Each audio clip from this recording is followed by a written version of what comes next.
ଜୟ ଜଗନ୍ନାଥ। ଜ୍ୟୋତିର୍ବିଦ ବିଷୟରେ ଆଜି ଆମେ ସେଇ ଜ୍ୟୋତିଷ ସମ୍ବନ୍ଧୀୟ ଆଲୋଚନା କରିବା। ବର୍ତ୍ତମାନ ଆମର ଯେଉଁ ଡିଜିଟାଲ ଯୁଗରେ କୌଣସି କଥା ଆଉ ଅଛପା ରହିନାହିଁ। ସମସ୍ତଙ୍କ ପାଖରେ ଜ୍ଞାନ ଆହରଣ କରିବା ପାଇଁ ପର୍ଯ୍ୟାପ୍ତ ସୁଯୋଗ ମଧ୍ୟ ରହିଛି। ଜଣେ ଚାହିଁଲେ ଯେକୌଣସି ଜ୍ଞାନ ମଧ୍ୟ ଆହରଣ କରିପାରିବେ। ବର୍ତ୍ତମାନ ଦେଖାଯାଉଛି ଶନି ଚଳନକୁ ନେଇକି ବହୁତ ପ୍ରକାର କଥା। ପ୍ରଥମ କଥା ହେଲା, ଇଏ ମହାଜାଗତିକ ସଂସାରରେ ପ୍ରତ୍ୟେକ ଗ୍ରହ ନକ୍ଷତ୍ର ସମସ୍ତେ ମୁଭମେଣ୍ଟ।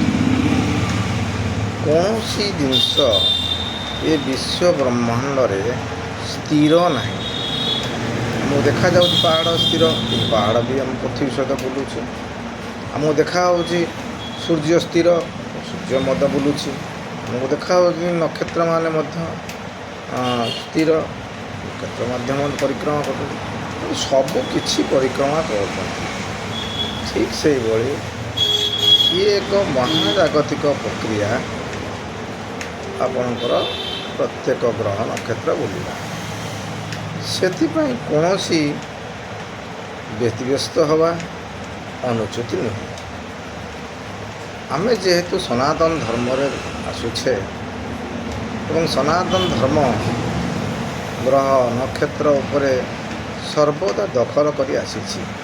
ଗ୍ରହ ପରିଚାଳନା ବିଷୟରେ ଯେମିତି ଆମେ ଜାଣିପାରୁଛେ କେବେ ସୂର୍ଯ୍ୟପରାଗ ହେବ, କେବେ ଚନ୍ଦ୍ରପରାଗ ହେବ, କେବେ ପୂର୍ଣ୍ଣିମା ଆସିବ, କେବେ ଅମାବାସ୍ୟା ଆସିବ, ଆମେ ସବୁ କ୍ୟାଲେଣ୍ଡରରେ ପୂର୍ବ ନିର୍ଦ୍ଧାରିତରେ ଜାଣିପାରୁଛେ।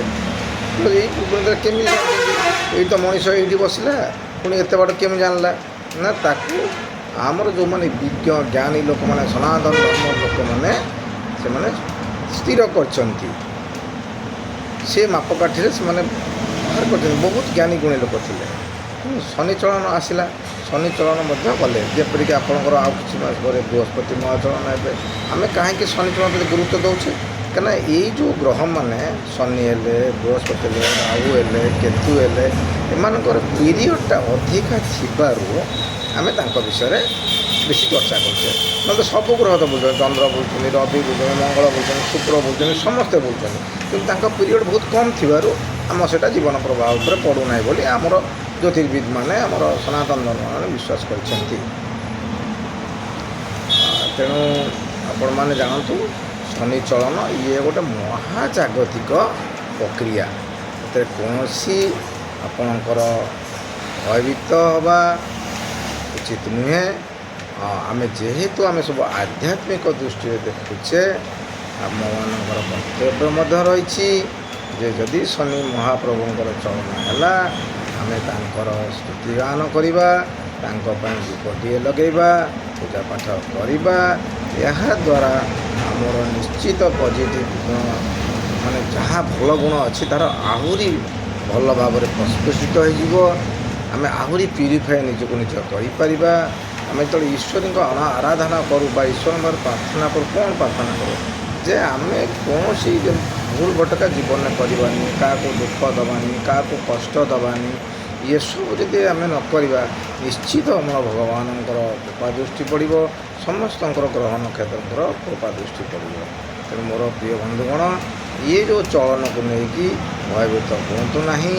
ଆପଣ ଯେ ଜାଗାରେ ଥାଆନ୍ତୁ ନା କାହିଁକି, ଘରେ ଥାଆନ୍ତୁ ନା କାହିଁକି, ସେଇଠି ଥାଇକି ଆପଣ ଶନିଦେବଙ୍କୁ ପ୍ରଣାମ କରିପାରିବେ, ମନ୍ଦିର ଯାଇପାରିବେ, ଯାହା ଆପଣଙ୍କୁ ଠିକ୍ ଲାଗିବ ଯାଇପାରିବେ। କିନ୍ତୁ ଆପଣ ଭାବିବେନି ଯେ ଶନି ଗ୍ରହ ଚଳନ ହେଲା ମୋର ଅସୁବିଧା ହେଇଯିବ, ମୋର ବିଭିନ୍ନ ଦୁର୍ଘଟଣା ଘଟିଯିବ। ନା ନା, ଏଥିରେ ଶନି ଗ୍ରହଙ୍କର ଆପଣଙ୍କର ଦୁର୍ଘଟଣା, ଆପଣଙ୍କ ଚୋରି, ଆପଣଙ୍କ ଭୟ, ମାଲି ମକଦ୍ଦମା ସହିତ ଶନି ଗ୍ରହ କିଛି ରିଲେଟେଡ଼ ନୁହନ୍ତି। ସିଏ କାହିଁକି କରିବେ? ଆପଣଙ୍କର କର୍ମ ଧର୍ମ ଆଡ଼କୁ ନେବ। ଆପଣ ସତ୍କର୍ମ କଲେ ସତ୍ ରେଜଲ୍ଟ ପାଇବେ। ତେଣୁ ଆପଣ ସତ୍ ରେଜଲ୍ଟ ପ୍ରଭାବ ଆହୁରି ଅଧିକା ଫଳପ୍ରସୂତ ହେବା ପାଇଁ ଆପଣ ଭଗବାନଙ୍କ ପାଖରେ ସଦା ସର୍ବଦା ସମର୍ପଣ ଭାବ ନେବେ, ତାହେଲେ କୌଣସି କିଛି ଅସୁବିଧା ହେବ ନାହିଁ।